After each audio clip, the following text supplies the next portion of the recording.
এসেছেন, এসে নিয়ে জয়েনিংয়ের আবেদন করেছেন এবং জয়েনিং রিলিজ অর্ডার নিয়ে এসেছেন। বিষয়টা এবার আমরা দেখছি। এখন আমরা একটা অন্য মিটিংয়ে ছিলাম, ভিডিও কনফারেন্স চলছে ইনফ্রাস্ট্রাকচার সিকিউরিটি ব্যাপারে, সেটা এইমাত্র শেষ হলো। এরপরে ব্যাপারটা আমরা দেখছি, ঊর্ধ্বতন কর্তৃপক্ষের সঙ্গে যোগাযোগ করছি। আমি চিঠি পেয়েছি, জয়েনিং উনি আবেদন করেছেন, যারা করছেন সেটা কথা বলছি। এখন জাস্ট এবার তো শেষ হলো, আমি এবং এমএসভি দুজনে আমরা এখানে ছিলাম। এরপরে আমরা ব্যাপারটা দেখছি। অরুণাভ দত্ত চৌধুরী কি জয়েন করে গেছেন এখানে?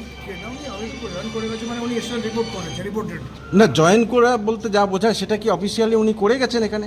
ওরা রিপোর্ট করেছেন, উনি রিপোর্ট করেছেন। না না, জয়েন করে গেছেন এই কথাটা কি বলা যাবে? দেখছি ওরা, আমি যাচ্ছি উপরে যাচ্ছি, অফিসে যাচ্ছি। তাহলে কি এখনো করেননি উনি? উনি উনি আবেদন করেছেন, আমরা ব্যাপারটা দেখছি। ওরা আমার কাছে আবেদনটা এসছে জয়েনিং এর করে, ওটা আমরা কথা বলে আমি ছাত্রদের দাবি কি? ছাত্রদের এখন আমার সাথে কথা হয়নি। আমি যারা ওরা যখন ছাত্ররা এসেছিল তখন আমি নিচে মিটিংয়ে ব্যস্ত ছিলাম।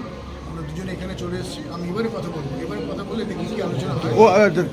ছাত্রদের বলছে